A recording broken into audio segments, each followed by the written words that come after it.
sa pamilyang pinatay mo. Naawa ka ba? Hindi na po ako ulit, Sarhento. Talagang hindi ka na makakaulit. Kahit kailan. Minsan, ang tagapagpatupad ng batas ang siyang magiging batas. Ang iba ay nilalagay sa kamay ang batas upang makalamang sa kapwa. May iba ay para sa mabilis na hustisya. Ito ang kwento ng isang alagad ng batas na nagsilbing bangungot sa mga masasamang nilalang, tao man o aswang, sa lugar ng Quirino. Taong 1981. Masaya ang 29 anyos na si Anthony Abalos. Tawagin na lang natin siya sa palayaw na Tony. Naging sarhento na siya sa batang edad dahil na rin sa mga nagawa at nalutas niyang mga kaso sa Pampanga. Tubong Lingayen, Pampanga ang pulis na ito at naiangat bilang sarhento.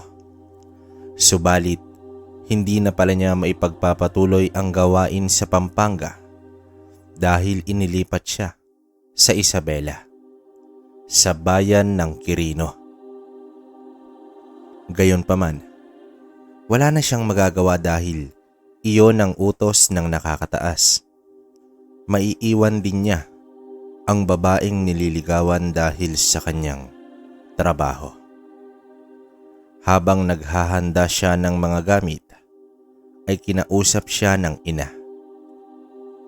Bilin dito na maging mas mahaba pa ang kanyang konsensya at huwag pairalin ang pagkamainitin ng ulo. Likas kasi sa binata ang pagiging mapusok at padalos-dalos. Pero nakakatulong din ang ugaling ito ni Tony sa tuwing may tinutugis itong isang kriminal. Kadalasan kasi, napapaamin niya ito dahil sa takot. Subalit ito naman ang nagpapaalala sa kanyang ina dahil baka mapahamak ang anak. Isa rin sa pagiging kampante ni Tony sa mga kriminal dahil may tangan ito ng mutya ng kampana. Sa katunayan, 3 mahal na araw pa ang dumaan bago niya napagtagumpayan na makuha ang mutya. Si Tony ang uri ng tao na gagawin ang lahat, magawa lang niya ang kanyang ninanais. Sa pagdating niya sa Quirino, ay dumiretso ito agad sa presinto at nagpakilala sa hepe. Batid ng bagitong pulis na pinagtitinginan siya ng mga kapulisan doon sa presinto at tila nagbubulong-bulungan pa. May kaangasan rin kasi ang dating ng binata. Pansamantala muna siyang pinatuloy sa isang ligtas na bahay habang naghahanap pa siya ng mauupahan. Lahat kasi ng kapulisan ay tumanggi ng magtanong ang hepe kung maaari munang makisilong si Tony sa kanila. Kinabukasan, bilang unang araw niya sa trabaho, ay nakaharap agad siya ng kaso. Isang babae ang nagreklamo dahil binugbog siya ng kanyang asawa. Dahil sa wala itong maibigay na salaping pangsugal ng mister, agad nag-utos ang hepe na hulihin ang lalaking iyon. Kasama ang 2 pulis ay nagtungo sila sa lugar.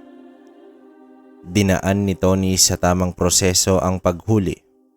Subalit, nilamutak sa harapan ng sarhento ang isang papel na ipinakita niya sa nasabing lalaki. Dahil doon, labis na nainsulto ang sarhento. Agad niyang sinapak ang lalaki at napatras ito ng gusto bago tuluyang bumagsak. Dito nagsalita ang lalaki. Nakakasuhan daw siya nito at kung ano-ano pang pagmumura. Dinampot niya ito at pinusasan. Dinala nila ang sospek na bali ang ilong at dumudugo pa. "Kabo, bakit mo naman sinapak yan?" Nag-aalalang tanong ng isang pulis. Nilamutak yung papel, tsaka ininsulto ko. Simpleng tugon ng sarhento. Napailing na lamang ang mga kasamahan. Matapos ang kaso ng mag-asawa, ay pinatawag ang sarhento sa opisina dahil sa ginawa nitong pagsapak sa lalaki. Kung nagagawa mo yan sa pinanggalingan mo, Abalos, pwes dito hindi. Pinaiiral namin dito ang batas. Litanya ng kanilang hepe. Tumangu-tangu lang naman ang sarhento at lumabas na rin ito pagkatapos. Napadaan pa si Tony sa sospek habang kinukunan ng pahayag. Dinuro naman ito si Abalos at nagsasabing kakasuhan niya ito. Biglang sinikmurahan ni Tony ang sospek at napayuko ito sa labis na sakit. Hinawakan nito ang buhok at iniangat ang pagmumuka. "Sa susunod na malaman ko na binubugbog mo na naman ang asawa mo, leeg mo na ang babaliin ko." Mahina ngunit galit na wika ng sarhento. Dito na lumabas ng presinto si Tony na parang walang nangyari at nagpatuloy sa paghahanap ng mauupahan. Sa ilang araw na paghahanap ni Tony, ay nakatagpo siya ng isang matandang lalaki sa may palengke. Narinig kasi nito ang pagtatanong ng pulis ng mauupahang bahay. Ayon sa matanda, ang bahay niya ay nasa dulo ng baryo. Malayo sa mga kapitbahay pero tahimik at presko ang lugar. Sa katunayan, nais niya itong ibenta dahil doon na siya titira sa anak niya na nasa Tuguegarao. "Huwag kang mag-alala, iho. May mas maganda akong alok sa'yo bukod sa pagbibenta ko sa murang halaga." Wika dito ng matanda. Sumama si Tony sa matanda upang makita ang bahay. Yari sa semento at kahoy ang bahay. Sa itsura nito ay talagang naalagaan ng gusto at hindi basta-basta ang kahoy na ginamit sa paggawa nito. Nagandahan sa bahay at lokasyon ang pulis. May motor naman siya kaya hindi mahirap ang transportasyon papuntang presinto. Sa tansya niya ay nasa 20 minuto lang ang biyahe papuntang trabaho kaya ayos lang naman ito. May 2 kwarto ang bahay na nakaangat ng isang baitang sa sala at kusina. Bahagi ng bahay ang banyo na nasa bandang likod. May balkonahe rin. May bakod na gawa sa kawayan at may mga tanim na kalamansi at magkabilang gilid ng bakuran. Sa halagang 50,000 ay nagulat si Tony dahil bahay at lupa na ito. Halos ipamigay na ng matanda ang pag-aari nito. Natawa naman ang pulis dahil baka nagbibiro lamang ang kausap. Subalit, seryoso ito. At kaya naging mura iyon dahil may hihilingin ang matanda sa kanya.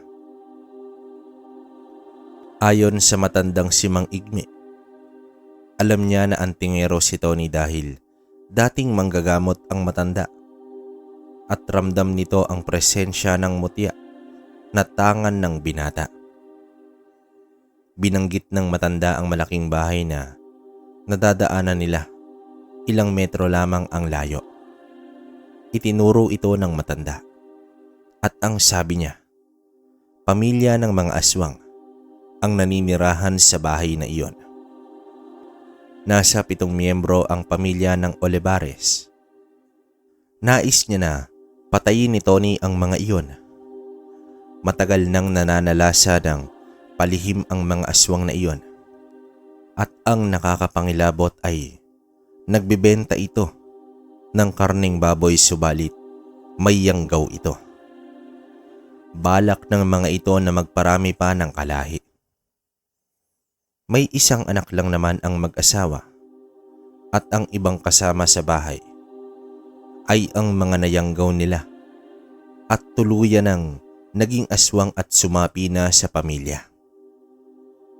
Natanong naman ng binata kung bakit hindi na lang ang matanda ang lumipol sa mga aswang na sinasabi nito. Sumagot naman ang matanda. Masyado na siyang matanda at pinaiiwas na siya ng kanyang mga anak sa mga bagay na ganito. Tumayo muna si Tony mula sa salas at lumabas sa balkonahe at tinanaw ang bahay na sinasabi ng matanda na pinamumugaran ng mga aswang. Manong, sigurado ka ba sa alok mong yan? Baka sugurin ako ng mga anak mo at sabihing inisahan kita. Wika dito ni Tony. Naku kang bata ka. Sa tanda kong ito manloloko pa ba ako? Tugon dito ng matanda. Pumayag na rin si Tony matapos ang maiksing diskusyon. Ayon sa matanda, magkikita na lamang sila sa susunod na araw para maayos ang bentahan nila sa bahay at lupa. Wala rin naman pakialam ang mga anak niya kung ano ang gagawin sa tirahan nito dahil ayaw nilang tumira sa isang liblib na baryo. Batid rin ni Tony na wala na halos mga gamit sa loob ng bahay. Bago sila tuluyang umalis sa bahay ay may kinuha sa kwarto ang matanda. Isang buntot ng pagi. Dati raw niyang iyong ginagamit sa pakikidigma sa mga aswang. Malugod naman itong tinanggap ng binata. Makalipas ang ilang araw, napasakamay na nga ni Tony ang bahay. Natawa na lang ang binata dahil hindi siya makapaniwala na sa kanya na ang ari-arian na iyon sa maliit na halaga lamang. Ang tanging kulang na lamang ay ang pagpapakabit nito ng kuryente. May balon naman na pagkukunan ng tubig. Sa unang araw ng binata ay mga damit lamang ang kanyang dala. Wala na siyang inayos pa sa lugar dahil napangalagaan ito ng gusto ng dating may-ari. Pagsapit ng hapon ay lumabas ito ng bahay upang maghanap ng isang karinderya. Nagpasya itong iwan na lang ang motorsiklo upang mas mapagmasdan pa niya ang buong lugar habang naglalakad. Napadaan siya sa bahay na sinasabi ng matanda na bahay ng mga aswang. Napatingin rin siya sa paninda nitong mga karne ng baboy. Mukhang normal naman mula sa malayo. Matapos ang ilang minutong lakaran, ay nakarating na rin siya sa sentro ng baryo. Doon siya nakatagpo ng isang karinderya. Habang kumakain, ay narinig niya ang usapan ng may-ari at ng isang parokyano. Natuwa ito dahil mas marami ang ulam dito kumpara sa ibang karinderya. Sabi naman ng may-ari, mura daw kasi niya nabili ang mga karne na binibenta ng pamilyang Olivares. Sa nadinig ni Tony ay parang nabilaukan ito. Nag-iba bigla ang pakiramdam niya habang marahan niyang iniluluwa ang adobong baboy na malapit na niyang maubos. Agad tumayo ang binata at tumango sa tindera. Naghanap siya ng tagong lugar upang isuka ang mga kinain nito. Naghanap na lamang siya ng isang bilian ng mga tinapay upang bumili, pamalit sa kanyang mga naisuka. Pasintabi sa mga kumakain. Naglakad na pauwi si Tony habang kumakain ng isang tinapay. Sarado na ang bahay ng mga aswang nang napadaan siya dito. May nag-iisang bombilya lang ang nakabukas mula sa itaas na bahagi ng bahay. Kaya naman napakaliwanag ng bakuran nila. Dahil sa inis niya kanina, habang sarap na sarap sa adobo ay balak din niyang bulabugin ang pamilyang Olivares. Lumipas ang gabi na tahimik at mapayapa. Kinabukasan sa presinto, isinangguni niya sa hepe ang kanyang naobserbahan sa kalye ng bayan. Sa ilang araw, batid ni Tony ang mga manginginom sa kalye na pinag-uumpisahan ng mga kaguluhan.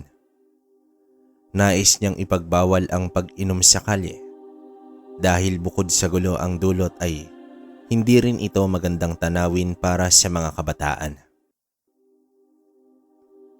Hayaan na natin ang mga kapitan nang gumawa ng ordinansa para dyan, Abalos. Huwag mo nang pakialaman yan. May mga ibang kaso pa. Tugon dito ng hepe. Iyon na nga ang punto ko, sir. Dahil sa mga lasenggong iyan, diyan nagsisimulang mga krimen eh. Katwiran dito ni Tony. Binalaan naman siya ng hepe na wag nang pakialaman ng mga tambay sa kalye. Subalit may katigasan talaga ang ulo ng sarhento. Sa isang kalye ay nagtungo siya at pinatitigil ang mga manginginom. Pinakiusapan naman niya ito ng maayos. Ngunit nagmatigas at pinagtawanan lamang siya nito. Sa kalyeng iyon ay nasa 15 manginginom. Lahat ng mga iyon ay tumayo at handang makipagtagisan sa kanya. Lalo pa at mag-isa lamang siya. Napagtanto ni Tony na hindi takot ang mga ito sa pulis. Nanatiling mahinahon ang binata sa mga kalalakihan. Akmang sasakay na siya sa kanyang motorsiklo, ay may biglang humampas ng tubo sa ilaw ng motor. Wasak agad ito. Naging dahilan sa pag-init ng ulo ng binata. Hahampasin pa sana ulit ng lalaki ang motor. Subalit sinalo ni Tony ang tubo hanggang sa naagaw niya ito. At dito na nagsimula ang rambulan. Ginamit ng binata ang tubo sa pakikipagbuno. Sa lakas na taglay ni Tony ay agad napabagsak ang mga natatamaan. Pigil naman siya baka mapuruhan ang mga ito.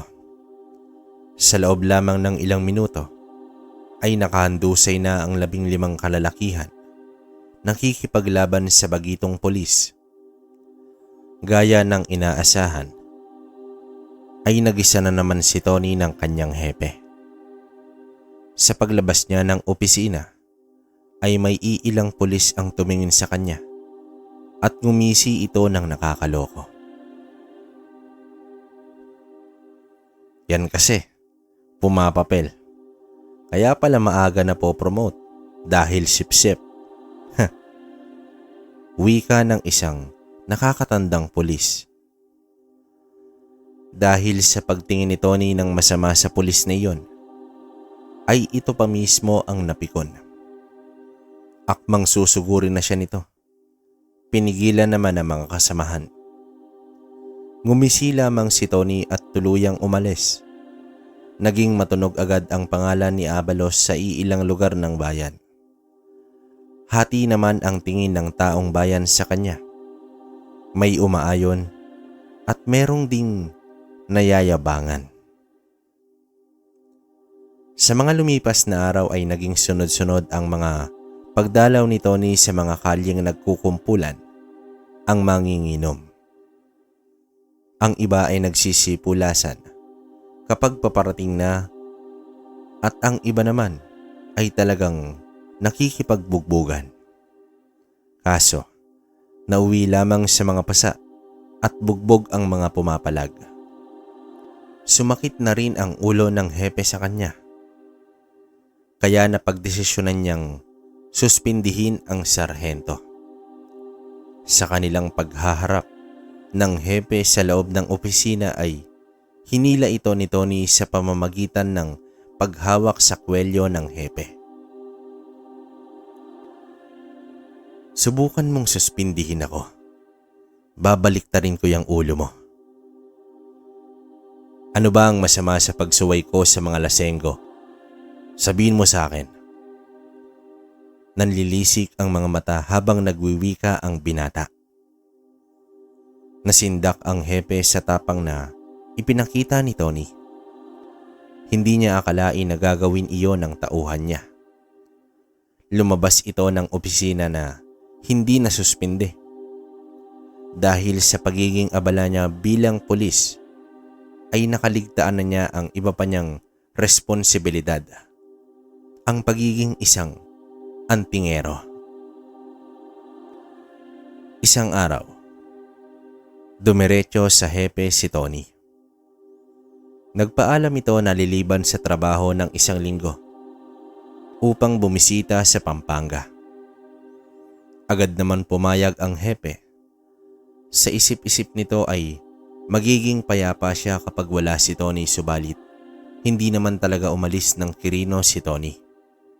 Bagkus, nag-umpisa na siya sa kanyang balak sa mga Olivares. Kilala ang mga Olivares sa baryo bilang isa sa mga mayayamang mamamayan. May sarili itong babuyan, kaya may katwiran sila kung bakit mas mababa ang presyo ng kanilang karne kumpara sa iba. Pero wala pa naman siyang nababalitaan na may nayanggaw na sa kanilang lugar. Naisip tuloy niya na baka binibiro lang talaga siya ng matanda. Sa unang araw niya sa pagliban, ay namili muna siya ng mga kagamitan para sa kanyang bahay. Pagsapit ng gabi, ay nagmanman na siya sa bahay ng mga Olivares. Subalit wala talaga siyang napapansing kakaiba. Kinaumagahan, nagsadya ito sa tindahan na nasa labas lang ng bahay. Maigi siyang pumili ng karne habang sumusulyap sa mga tinderong naroon. Malinis naman ang mga karne. Subalit may isang klase ng paninda na nakababad ang mga karne sa isang espesyal daw na sabaw at mabenta ang karneng iyon.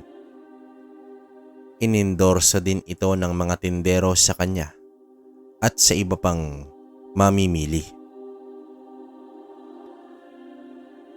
Hindi pwedeng wala akong makuwang katibayan sa araw na ito. Wika ni Tony sa kanyang sarili. Nagdahilan ang binata na babalik na lamang siya at iiwan muna niya ang pinamili dahil tutungo pa siya ng palengke. Tumango naman ang tindero at itinabi ang nakasupot niyang binili. Wala nang naisip na paraan si Tony kundi ang kumprontahin ang mga ito. Sa pagbalik niya ay may dalang asin na ang binata. Nasa 1 kilo ito. Nagpatulong siya sa tindero na isilid sa buslo ang mga karne habang ipinapatong niya ang isang supot ng asin sa nakabalandrang paninda. Nasipat niya na umiwas ang tindero sa asin. Nakiusap naman siya na iabot ang asin sa kanya. Subalit tumitig lang ang tindero at tila kinabahan nito. Inilapag ni Tony sa lupa ang buslo at binuksan ang supot ng asin. Dito na biglang napaatras ang dalawang tindero Habang hawak niya ang isang dakot ng asin, ay halos nasa labas na ng tindahan ang mga tindero dahil sa pag-iwas nito. Nang bigla niyang isinaboy ang asin sa mga ito, sumigaw at umangil ang dalawang tindero dahil napaso ang kanilang balat na nadampian ng asin. Kumpirmado, mga aswang nga ang dalawang iyon. Tumakbo naman ang dalawa papasok ng bahay. Habang tumayo sa harapan ng bakod si Tony, nakita niyang dumungaw mula sa terasa ang isang may edad na lalaki, ngunit halatang malaki ang pangangatawan nito. Nagtitigan sila ng antingero. Ngumisi naman si Tony at nag-iwan ng nakakalokong ngiti sa lalaki at ibinato pa niya ang nabiling karne sa loob ng bakod. Alam ni Tony na nag-udyok siya ng isang digmaan. Kaya sa pagdating niya sa bahay ay hindi na siya nag-atubiling maghanda sa maaaring pagsalakay ng mga aswang. Inihanda na ng sarhento ang mga bagay na ipanglalaban niya sa mga ito, gaya ng mga bote na may gaas at mitya, asin, mga itak, at ang maiksing baril na may bala na gawa sa pilak. Sa pagsapit ng 11:00 ng gabi ay hindi nga nagkamali itong si Tony. Agad niyang pinatay ang gasera nang makarinig siya ng isang kaluskos sa labas ng bakod. Nakapwesto sa salas ang binata at maiging sinipat mula sa siwang ang mga aswang na pumapasok na sa kanyang bakuran. Medyo iwas ang mga aswang sa magkabilang gilid ng bakuran dahil sa mga kalamansing nakatanim doon. May inihanda namang tumpok ng mga panggatong ang binata sa harap at likod ng bahay. Nang ramdam niya na ang mga angil ng aswang, ay agad niyang binuksan ang likurang pintuan at ibinato ang may sinding bote, at doon sa tumpok ng mga panggatong ay bigla itong nagliyab. Napatili naman sa gulat ang mga aswang na naroon. Ganon din ang ginawa niya sa harapan ng bahay. Nagkaroon na ng liwanag sa lugar hanggang sa tuluyan ng lumabas ang binata at pinagbabato ng boteng nakasindi ang mga aswang sa paligid. Nasa 4 na mga aswang ang dumalaw sa kanya.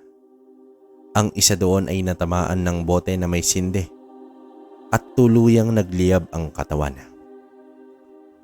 Dali-dali naman itong nagpagulong-gulong sa lupa habang sinalubong ng paghampas ng buntot pagi ang 3 pang aswang. Sa bawat tama ng palo ay nagkakasugat agad ang mga ito at labis na ininda ito ng mga aswang.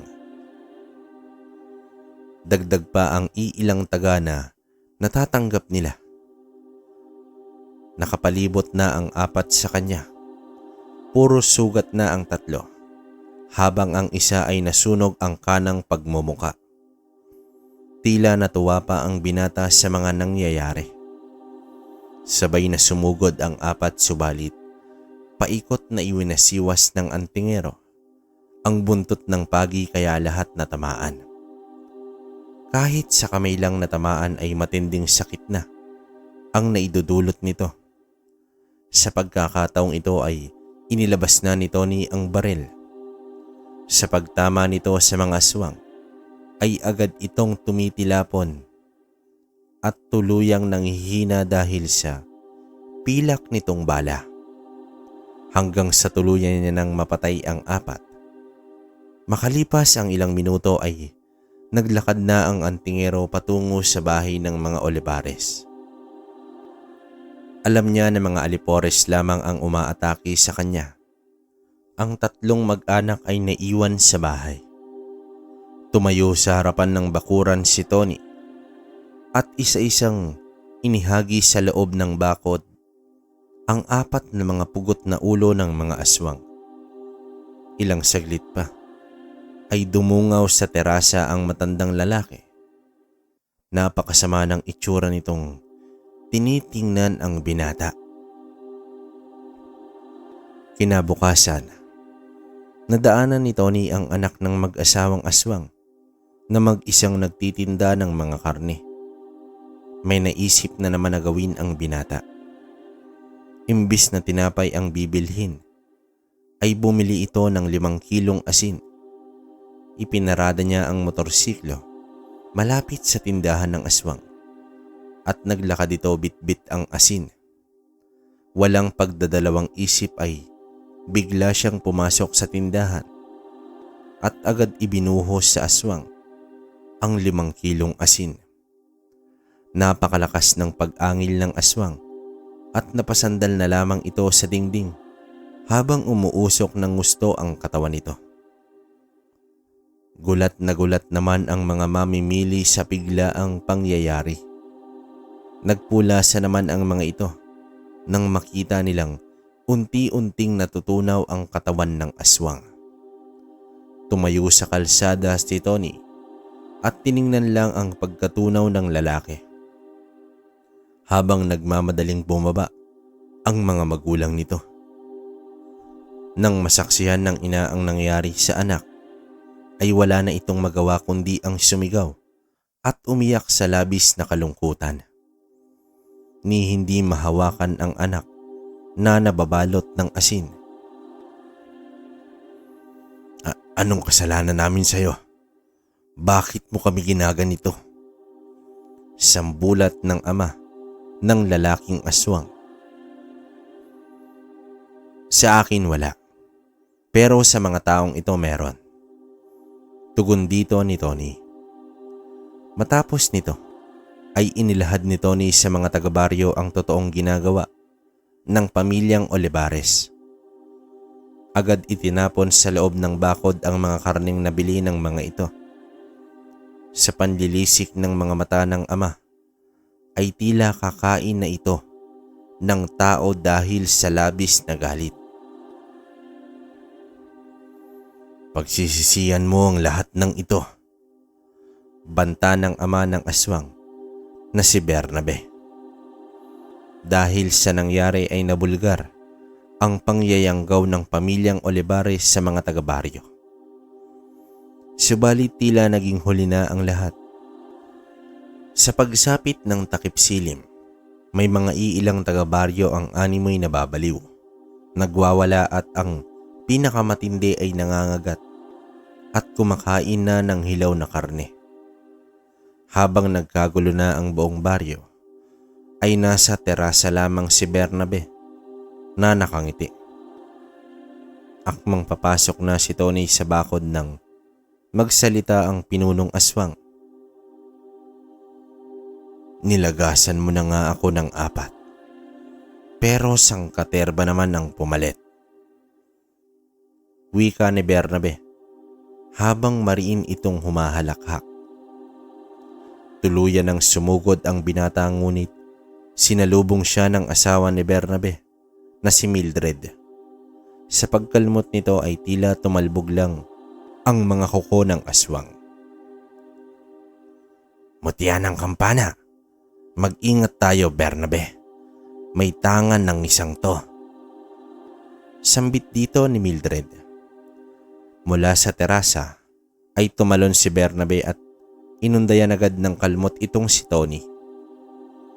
Laking gulat ng binata dahil nagalusan siya ng pinuno. Natawa na lamang si Bernabe sa pagkagulat ng binata. Nagkasunod-sunod pa ang pag-atake nito sa binata at nagtamo ng maraming kalmot sa katawan ang antingero. Sa kanilang pagbubunong 3 ay batid niya na si Bernabe lang ang may kakayahang masugatan siya. At sa kanyang pag-oobserba, napansin niya ang kwintas ni Bernabe na may dignum. Iyon pala ang bumabasag sa kanyang kabal. Hinayaan lang niya na mapangibabawan siya ng aswang. Gamit ang buntot pagi ay nahampas niya sa pagmumuka ang pinuno at labis nitong ininda. Halos matapyas ang mukha ng aswang Dahil dito, dali-daling hinablot ng binata ang dignum. Sinubukang agawin ni Mildred ang dignum, ngunit binigwasan siya ng palo ni Tony. Tumilapon ang babae at sa kasamaang palad ay bumagsak ito sa isang matulis na sabitan ng karne. Dito na napasigaw si Bernabe sa naging sitwasyon ng kanyang asawa. Mismong leg kasi nito ang sumabit sa balikong talim ng sabitan at nahirapan itong makawala. Kaya sinugod niyang muli ang binata, subalit hindi na tumatalab ang mga kalmot niya rito. Sa pagkakataong ito ay binitawan na ni Tony ang buntot ng pagi. Bagkus, pinagsasapak niya ang pinunong aswang. Hindi na nakaganti pa ang aswang. Parang laruan na lang ito sa binata. Hanggang sa nahawakan ni Tony ang buhok nito at labis nang nanghihina. Binunot niya ang baril na may balang pilak at agad niyang binaril ang ulo nito. Sabog ang bungo ng aswang na naging dahilan ng kamatayan nito. Nang bumagsak si Bernabe, ay nalapitan naman ni Tony si Mildred na hindi na nakawala sa pagkakasabit. Hinawakan ni Tony ang mga paa ng aswang at hinila ng malakas. Natanggal sa pagkakasabit si Mildred, ngunit naiwan naman ang ulo nito. Matapos niyang mapatay, ang pamilyang Olivares ay nagtungo na siya sa sentro ng baryo. Nagsipagtakbuhan, nag-iiyakan, may mga namatay at sugatan. Kinilabutan ang antingero sa kanyang nasaksihan. Napakaraming bagong aswang sa buong baryo. Hindi na ito kakayanin pa na gamutin isa-isa. Wala nang maisip na paraan si Tony, kundi ang patayin ang mga bagong sibol na aswang. Kinuha niya ang sundang na nakasukbit sa tagiliran ng motorsiklo. Sa kaliwang kamay ang buntot ng pagi at sa kanan naman ang sundang. Sinugod ni Tony isa-isa ang mga aswang. Kung hindi napugutan ay sa puso ito pinatatamaan ng binata. Halos mawasak naman ang bahagi ng katawan ng aswang kapag natatamaan ito ng buntot pagi. Tila isang berdugo ng mga aswang si Tony sa sandaling ito. Walang takot din naman ang mga bagong aswang dahil ang tanging nais nito ay makakain ng karne. Ilang oras ding nakipagbuno si Tony sa mga nilalang ng dilim. Umabot na nga sa punto na nabali na ang kanyang sundang. Mabuti na lang at may reserba pa itong isa. Hanggang sa pinakahuling aswang ay sinalubong niya ito ng sapak sa pagmumuka. Bumanda sa pader at sabog ang ulo. Kitang-kita ng binata ang mga nakaandusay na mga bangkay ng aswang at mga tao. Isang madugong gabi ang bumalot sa buong baryo. Makalipas ang ilang minuto, ay dumating na ang mga kapulisan. Nanlaki ang mga mata nila nang makita nila ang sarhento na napapalibutan ng mga bangkay habang hawak ang dalawang sandata at duguan ang katawan. Hindi naman makapaniwala ang hepe sa kanyang nasaksihan. Doon napagtanto ng hepe kung gaano kabagsik ang sarhento. Sa presinto kinabukasan ay biglang nagsipagtayuan ang lahat sa pagpasok ni Tony. Agad itong pumasok sa opisina ng hepe. Hepe, nais ko lang malaman kung masususpindi ba ako pag pinatumba ko ang mga masasamang nilalang? Mabigat na tanong ng sarhento. Abay hindi, Mabuti nga yon para maubos ng mga masasamang loob dito sa atin.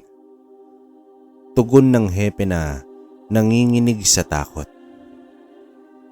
Tumango si Tony at umalis kaagad. Tumingin ito sa talaan ng mga wanted at lumabas ng presinto.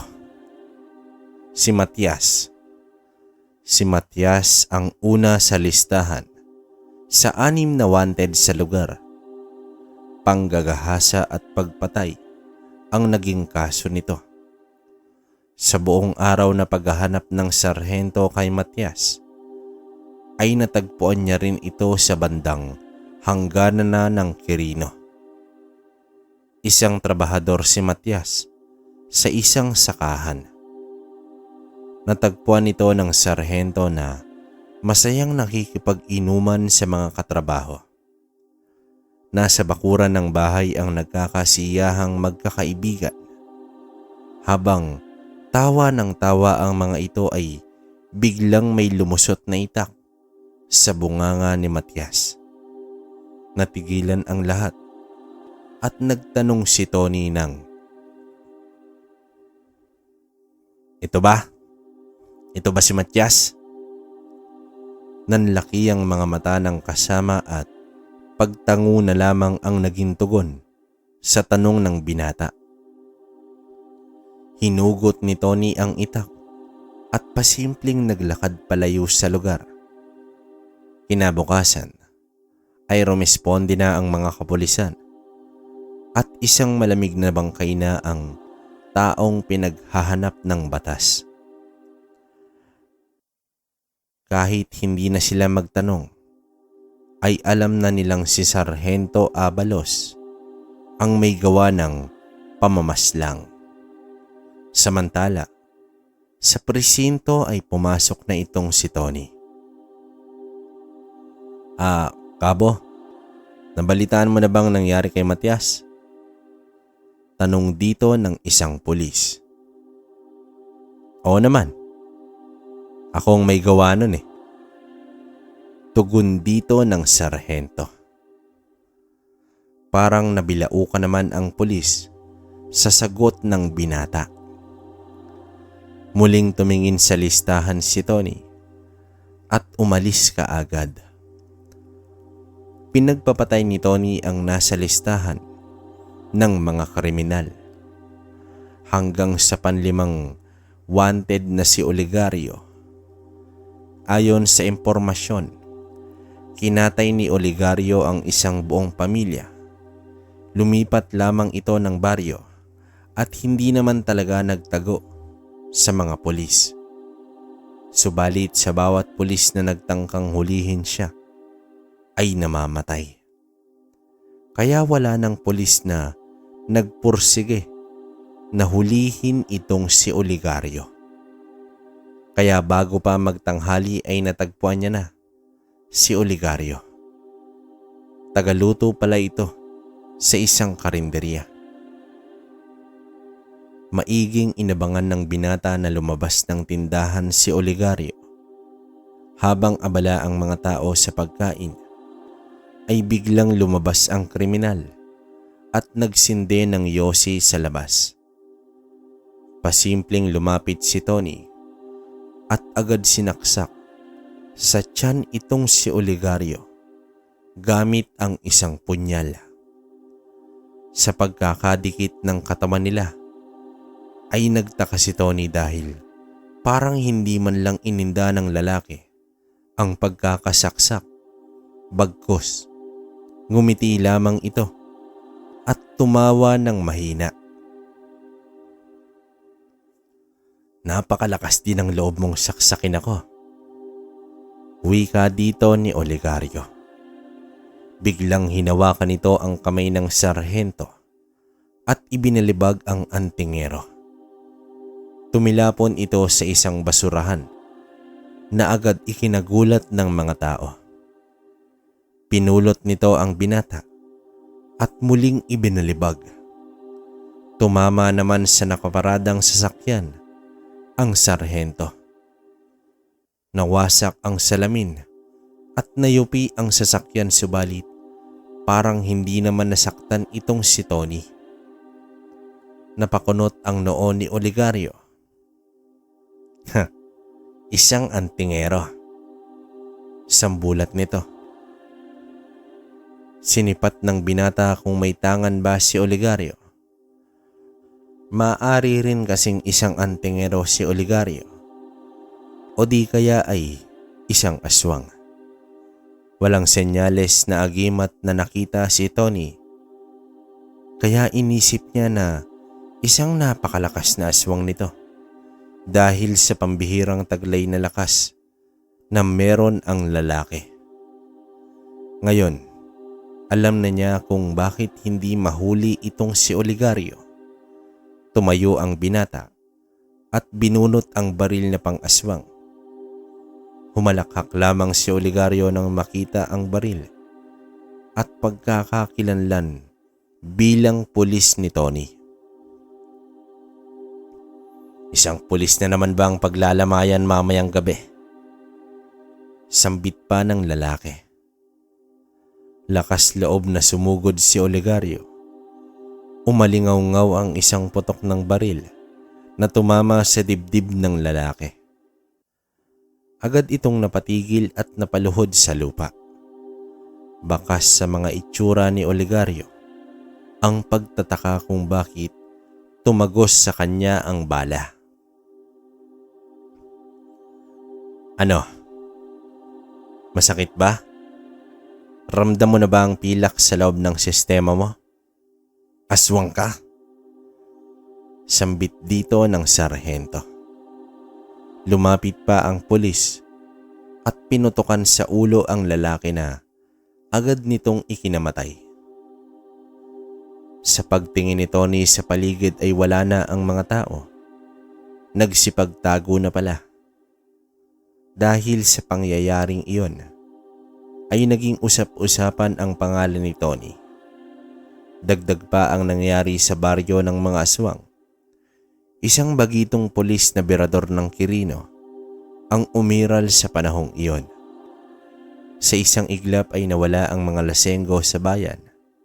Sa takot nila sa sarhentong halang ang kaluluwa. Tinugis pa ni Tony ang natitirang 2 wanted. Si Boy Buang ang pang-anim. Marahil, nagtago na ng gusto ang mga wanted dahil sa pag-iral ng sarhento. Kaya inabot ng ilang linggo si Tony sa paghahanap niya kay Boy Buang. At natagpuan niya ito sa bayan ng Rojas. Tubong Bisaya itong si Boy at sinunog niya mismo ang sariling pamilya at nawala lang sa lugar. Isang kargador sa palengke si Boy nang matagpuan ni Tony. Isang hapon, paglabas ng palengke, nang makasalubong niya si Tony, batid ng sarhento na kilala pala niya si Boy dahil agad itong tumakbo nang magkaharap sila. Naghabulan ang dalawa. Inabot rin ng ilang minuto subalit nahuli rin siya ng sarhento. Mula Rojas papuntang Quirino ay nakatali si Boy sa motorsiklo. Bago gumabi ay nakarating na sila sa bayan. Ngunit patay na si Boy nang makarating dahil hindi na nakayanan ang matinding sugat sa pagkakahila ng motorsiklo sa kanya. At ang panghuli ay si Piping, isang mandurugas at magnanakaw na nakapatay ng matanda nang nilooban nito ang bahay. Umabot man ng ilang linggo ay natagpuan niya ang mamamatay tao sa labas ng sabungan. Nang makita niya si Tony, agad itong tumakbo at sumuot sa maraming tao. Subalit nalimutan yata ni Piping na iisa lang ang labasan at pasukan ng sabungan. Akmang lalabas na ito nang may biglang humawak sa kanyang balikat at pagkahawak nito ay parang Dinaganan ng napakabigat na bagay ang lalaki at agad itong napalahod. Ang bakod ng sabungan ay yari sa semento at may matutulis na bakal sa itaas. Lalagpas lang ng konti kay Tony ang bakod. Hinawakan sa batok ang lalaki at iniangat. Isinabit ni Tony si Pipito sa matutulis na bakal ng bakod at iniwan ang lalaki na nakatarak sa leeg ang mga bakal. Nahawi ang mga tao sa pagdaan ni Tony. Walang pagdadalawang isip na ginawa iyon ng antingero. Sumakay sa kanyang motor at umalis sa lugar na iyon. Sa pagdating ng bagitong sarhento sa bayan ng Quirino ay nagdulot ng takot sa mga tao. Subalit may mga tao rin na ipinagbubunyi ang bawat kriminal na napapaslang ni Tony. Taliwas man sa batas ng tao at Diyos ang paglagay ng batas sa kanyang kamay, ay hindi ito inaalala ni Tony. Bagkus, mas iniisip niya ang kawalan ng hustisya sa napakaraming biktima na hindi man lang nabibigyan ng katarungan. Kapag napatunayan mismo ni Tony ang isang tao na gumawa ng krimen, ay tiyak, hindi siya titigil na tugisin at paslangin ito. Dahil para sa kanya, ang tunay na salot ay ang mga nilalang na gumagawa ng masama sa kapwa at nagiging suliranin ng lipunan. At ang dapat gawin sa mga salot ay burahin na sa mundo upang hindi na makagawa pa ng panibagong biktima. Lumipas ang 5 taon, muling inilipat ng destinasyon si Tony at sa mas mataas pa na posisyon. Sa pag-alis niya sa bayan ng Quirino, ay nag-iwan ito ng mga alaala sa mga tao na minsan sa kanilang lugar ay may isang tao na walang takot na hinarap ang mga nilalang ng kasamaan. Ang kwento ni Sargento Abalos ay puno ng dugo at karahasan. Isang bigilante kung may tuturing, pero para sa iilan, isang mersenaryo si Tony na handang isakripisyo ang sarili para sa katarungan. Dugo laban sa dugo, ang prinsipyo ng bagitong birador ng Quirino.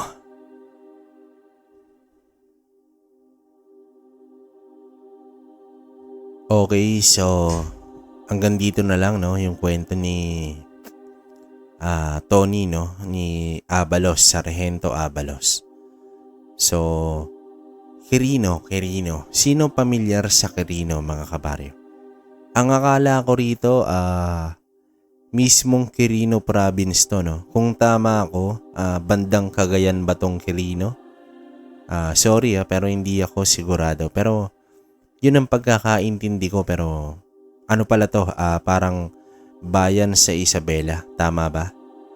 Yun yung pagkakaintindi ko. So, pagpasensyahan nyo na, itama nyo na lang sana, no? Kung may mali. Bali, ang komento ko rito is talagang napakalakas naman ng mutya ng kampana, no? Alam na natin yan kasi meron na tayong naging kwento rito about sa kampana, siguro 2 na, no? Yun, mutya ng kampana. Grabe to, no? Police, pero kita nyo naman. Saka legit to,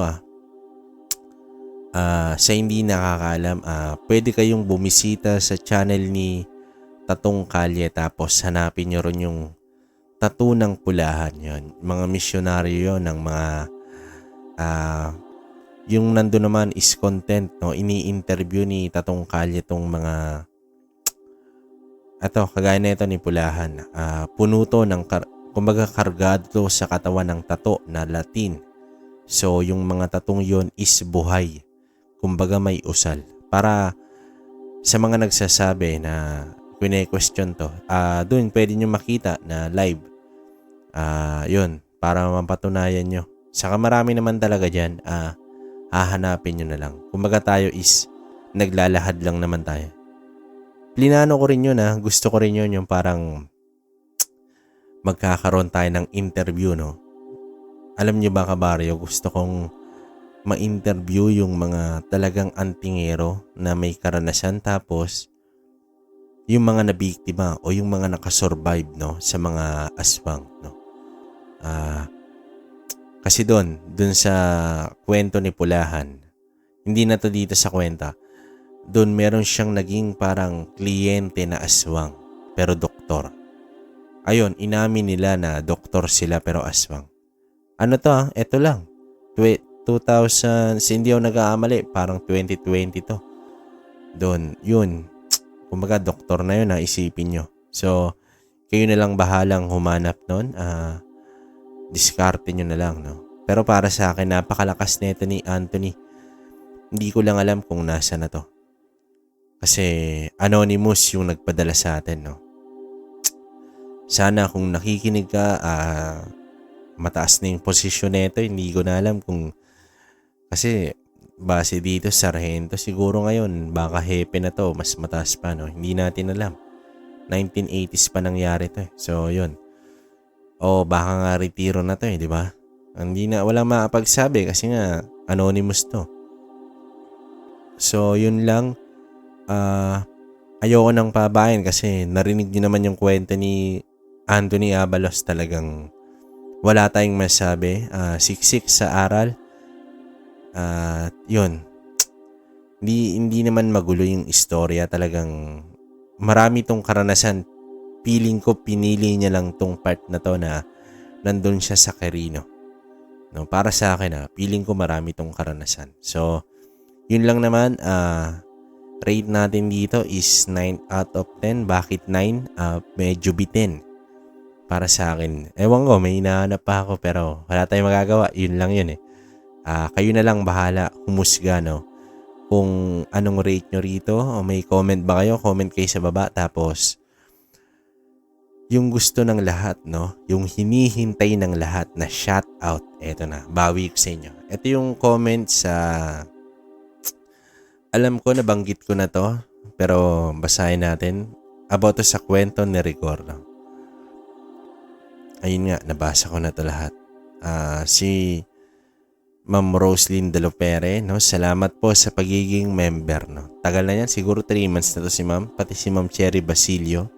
Yon, si Ramonita Verdugo. Yan, si Nanay Ana. Salamat po. Pinay sa Cyprus, salamat. Eto. Si Ma'am Arlene Cools Besa, yon.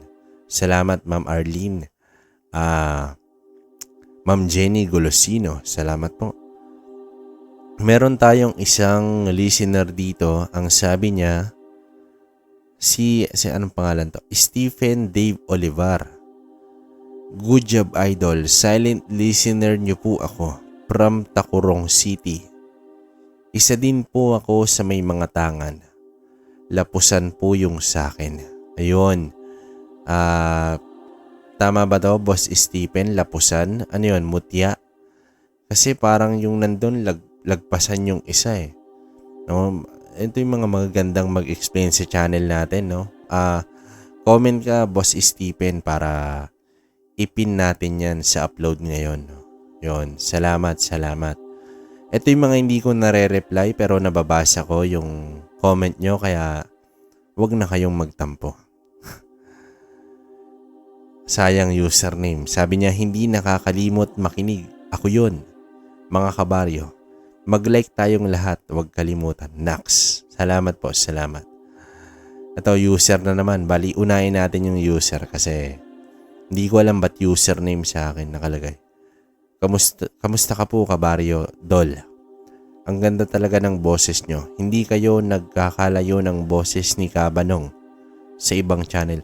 Kabanong, feeling ko si Kabanong, hindi, mas magaling to si Kabanong. Kasi nga, alam naman natin na mga oldies na yan yung mga titos natin. No? Magaling to si Kabanong, no? Hindi ko naman inihahambing yung sarili ko. Alam ko naman kung nasan lang tayo, no? Nakikinig din po ko sa kanya minsan pero sa inyo po kwento ako mas naaaliw. God bless po, kabaryo. Mag-ingat po palagi. Shoutout po. Ayun, may name pala. Nabasa ko na to, boss, yung name mo. Ewan ko ba't nag-user sa akin. Ato, Junril Ekot po ng Nabalbiliran Leyte. Yun, Junril, salamat Hello po kay Ray, Evelyn Paul, listening here in Germany. Yun, grabe. Ganda ng istorya, more power po at God bless. Salamat din, Ma'am Evelyn, no? Nida Sain, ganda talaga, galing naman ni Marcelo. Salamat po. Melesio Dolorito, salamat. Ayan, salamat ma'am. Iniintay niya raw yung shoutout. Ito na. Si Ma'am Christine Parado, astig ng storya ni Marcelo. Siksik sa aksyon. Salamat sa magandang istorya, Sir Ray. God bless po. Salamat din, ma'am. Gina Tatwala, gandang gabi mga kabaryo. Ganda talaga ng mga kwento mo, idol. Natatapos ang mga gawain ko nang hindi ko namamalayan. Wow. Naway dumami pang lalo ang iyong mga subscribe. Sana nga po kahit 100k lang this year. Salamat, Ma'am Gina. Si kabaryong may sinita. Yun. Hello everyone. Happy listening. Kakauwi lang sa bahay from work. Salamat po. Si Netsky. Yun. Salamat, Netsky. Jonah Delmo. Salamat po. From Saudi, si Ma'am Jonah. Si Risa Iduria. Salamat, Ma'am Risa. Si Ma'am Rhea Galang. Thank you po ulit sa magandang kwento na story and more power again. Sana may kwento din ng anak ni Mang Marcelo. Since mulat naman sila sa mga... Sana nga, Ma'am Rhea, no? Hinihintay natin yung mga gano'n na parang part 2, no? Tagal na nating walang kadugtong, no? Hindi ko rin alam. Parang puro solo to, no? Salamat, Ma'am Rhea. Ito, si Boss Julie. Yan. Thank you po, Sir Kwentong Barrio, sa magaganda niyong kwento. Nakaka-addict talaga. Lagi po akong nakikinig sa storya niyo. Wow, salamat, Ma'am Julie. Boss Julie. Yan. Renato Elidutabo. Salamat, boss. Si Boss Brain Omega. Yan. Magandang umaga, kabaryo. Salamat at may bagong upload ka na naman. Salamat din sa palagi ang pag-shoutout sa name ko. Pati sa bossing ko. Anong pangalan niya ng bossing mo, boss? Baka maging bossing ko rin niya. Hindi. Salamat. El Mix Vlogs. Yun. Listener daw si Ma'am El Mix Vlogs, no? From Riyadh, KSA. Ricardo Haramilla. Libangan ko dito sa Saudi ang pakikinig ng mga yung mga OFW dyan. Baka naman kumakain tayo ng Toblerone. Hindi, joke lang mga kabaryo. Salamat Salamat sa suporta nyo. Next Kiel Brescia. Hi po mga kabaryo. Maria Rosa Bacus, listening from Negros Occidental. Salamat, Ma'am Maria. No? Si Jacas Manso. Yon, boss. Sorry, kabaryo, kung nahuli man ako sa pag-comment. Busy lang. Pero palagi ako nakikinig sa mga... Ayun, salamat. Okay na yun. Kahit wag nang mag-comment, makinig na lang. Tapos, wag nang mag-skip, no? Alam mo. Hindi, joke lang naman. Si Maria Kazusa. Salamat, Ma'am Maria. Halos lahat ng kwento mo, kabaryo, magaganda po. Habang may ginagawa ako or nagluluto, nakikinig po ako palagi sa inyo. Sana ma-shoutout niyo po ako, kabaryo. God bless po always. Yon. Salamat, Ma'am Maria Kazusa. Salamat po. Ito si Ma'am Lisa. Sa'yo ko lang narinig yung iba't ibang uri ng mga aswang, kabaryo. More power sa'yo and God bless you always, kabaryo. Inaabangan ko palagi ang kwento mo, kabaryo. Sobrang ganda. Salamat din, Ma'am Lisa. no? Sobrang ganda rin siguro nito ni Ma'am Lisa. Salamat po. Marita Aron, salamat po. Carmelita Pruna, yon. Inday ng Paris, yon. Si Ma'am Inday, ayan, chill-chill lang sa Paris. Aida Cebu, yon. Mary Chris Dumael, yon, si Ma'am Mary Chris, salamat po. Emil Bautista, salamat. Shifter Place, boss, salamat din. Elsa Constantino, yon. Good day po sa lahat ng kakwentong baryo na story, wala. Oo nga, pagpasensyahan nyo na kasi alternate muna ako kabaryo kasi nga hindi ko alam, parang bumababa yung nasasakupan ng YouTube baka. Kasi eto, napansin ko sa comment nung iba, pati sa kwentong baryo na 2.0.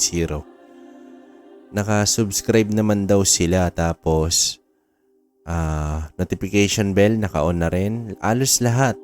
Pero late daw yung notification. Tapos minsan pa nalalaman nilang may upload tayo pag nagpo-post tayo sa community. So, yun yung parang problema. Tapos, yung views. Ewan ko ba? Ba't ganun? Ang gulo ni YouTube, no? Hindi natin alam. Nakaka-high blood. Pero, babalik din tayo sa daily. Pero, wag kayong mag-alala, yung alternate natin, okay na yun. Hindi napapalya yun. Wait lang din sa kwentong baryo 2.0 kasi alam nyo na, inaayos natin para mas maganda yung may pasa ko sa inyong mga kwento, di ba? Ayoko naman makinig kayo ng parang putyo-putyo lang na hindi man lang inayos, yung parang gano'n na pagka-send nung sender, rekta basa. Siyempre, may inaayos tayo na kinakausap din natin sila, no?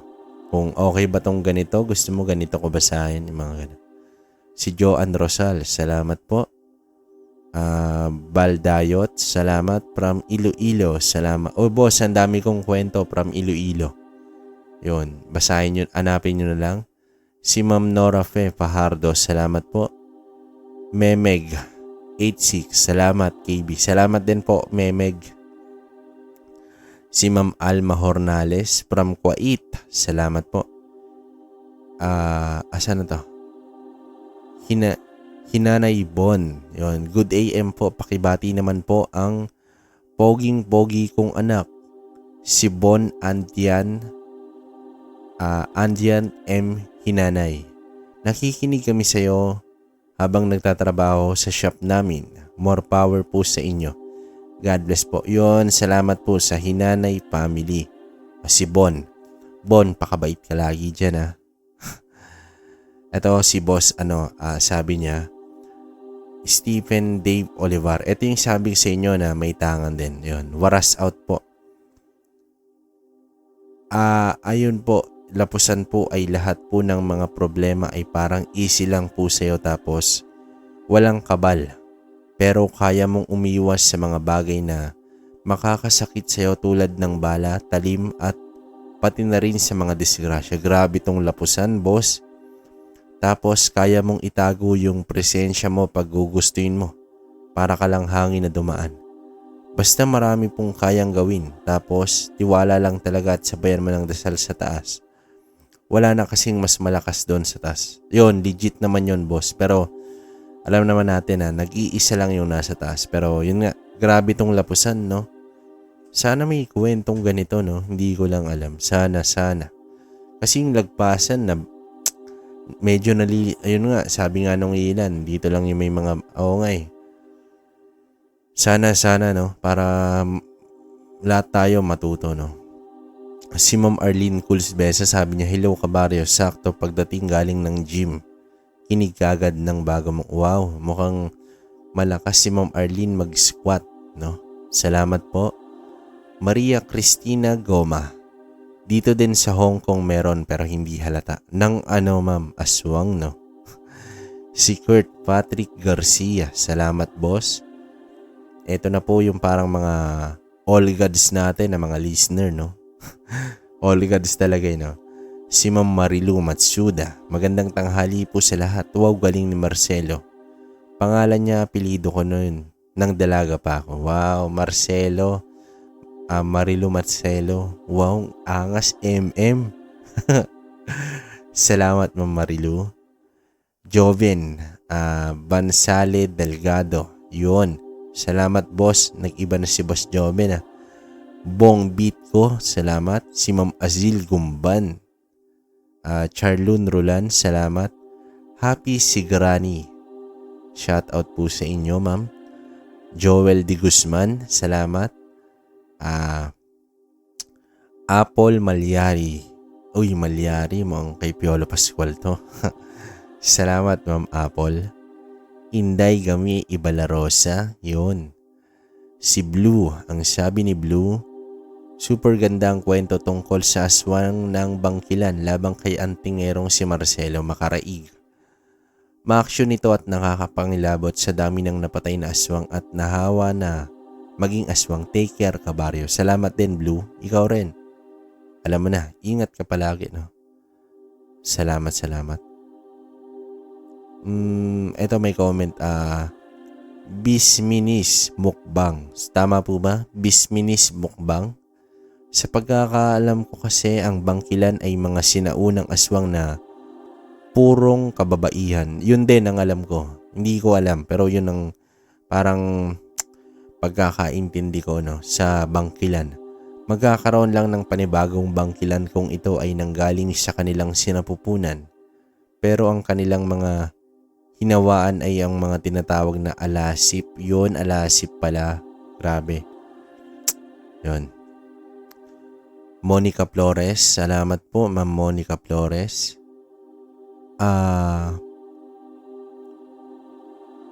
Emilia Norapol. Salamat po, Ma'am. No? Ito na-shoutout ko na to si Ma'am pero basahin natin kasi ang ganda ng comment niya. Hala, sa panahon ngayon may aswang sa Maynila. Katakot naman, baka manghawa pa sila. Magbaon na lang ako always ng kalamansi. Si Ma'am Carmelita Pruna. Oo, Ma'am, meron. Hindi lang naman aswang. Lahat ng uri ng mga tao nandito sa Maynila. Kaya ingat na lang talaga, no? Alam nyo na, syempre hindi lang naman pangkalata na ingat yung sinasabi ko. Salamat Ma'am Carmelita. Si Inday Lebra, salamat po. Ginabel Bogador, yon si Ma'am Ginabel, salamat. Clyde Mart Marahan, Marcelo Macaraig, ang ama ni Babol sa Batang Quiapo. Oo nga, nabasa ko yan. Yun nga pala, since yung iba kasi mga pangalan dito kabaryo, ang nangyayari kasi is binibigyan ko ng format pag nag-chat yung sender na kasi syempre yung iba ayaw talagang ilagay yung full name, pinapalitan, ganun, halo-halo eh. So minsan dinedecide nila, minsan kami. So wag nyo nang intindihin yung pangalan, no? Kumbaga, syempre sa privacy na lang din ng tao. So yun yung dahilan kung bakit parang minsan familiar kayo sa pangalan, ganun. Yun. Maria Mindasiplon, salamat po. Lourdes Grace Gardes, salamat ma'am. Morvi Farino, salamat. Nabasa ko na ba to? Ayon, Rigidor Bidadi. Comment ko lang, bakit itinatago ang tunay na pangalan ng asawa samantala hindi yung mga anak na minor de edad? There's something fishy in this story. Boss, wag mo na masyadong problemahin yun. Para sa akin kasi is, hindi naman natin sinabing minor. Yun nga, yun din kasi minsan mali rin Mali ko rin, hindi ko alam kung ako ba. Hindi, kasi, syempre, story to nila. So, sila nang bahala kung gusto nila ng real name o alias. Wala tayong magagawa, boss. Sila ang nagpapasa nun, babasa lang tayo. Ang sabi ng isang user, yun na ba yun? Buwang ka pala. Lo. Buwang daw ako. Salamat sa'yo, boss. Hindi ko mabasa yung name Si Ma'am Charita Dakles, salamat. Maricel Sumiyaya, yun, salamat sa lahat ng nag-comment. Yun lang yung nabasa kong bago. Bali, mga kabaryo, comment kayo sa dito para ma-shoutout natin sa susunod na kwento, no? Meron pa pala. Ana Casera, yun. Si Ma'am Ana Casera. Si Tita Sareno, yun, namimiss ko na pero wala, hindi nagko-comment, wala tayong magagawa. Maraming hindi nagko-comment dito ng mga lagi kong nababasa noon, kaya lang unfair naman. Pero salamat sa inyo, alam kong nakamasid lang kayo. Sana mag-comment kayo, no, para yung engagement natin mas lumaganap, no? Alam niyo na, para ma-reach out natin yung isa't isa, no? Salamat po sa lahat. Yun na ba? Wala na. Wala na, boss. Hindi ko na mabasa yung iba.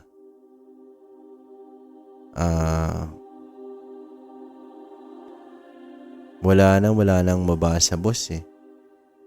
Okay na to. Yun. Yun. So, yun lang muna yung comment ko ngayon, mga kabaryo, no? Kayo nang bahala kung anong mga comment nyo rito. Sana mag-comment kayo sa mga gustong ma-shoutout. Comment lang kayo rito tapos babasahin natin yan next upload o next upload. So, hintayin nyo lang within this month. Balik tayo sa daily. May inaayos lang tayo. Alam nyo na, gawa kay YouTube. So, salamat pa rin sa mga hindi nag-i-skip ng ads, no? Pag mga alam nyong konting minutes, pagbigyan nyo na yung kwentong baryo nyo. De, joke lang. Pag alam nyo naman na parang matagal, okay lang. Sige. Para mas mapakinggan nyo ng solid. Nung nakaraan, alam nyo ba naglagay ako ng... May in-upload ako rito. Hindi ko na lang sasabihin. Pero tinanggal ko yung ads. Kasi pag parang tinanggal mo yung ads, wala kaming kita. So, tinanggal ko kasi nga parang... Yung iba, ang daming reklamo na ang tagal ng ads, ang haba. So, wala. Parang previous ko na lang din. In-upload ko ng walang ads. Sana alam nyo kung ano yung kwentong yun. No?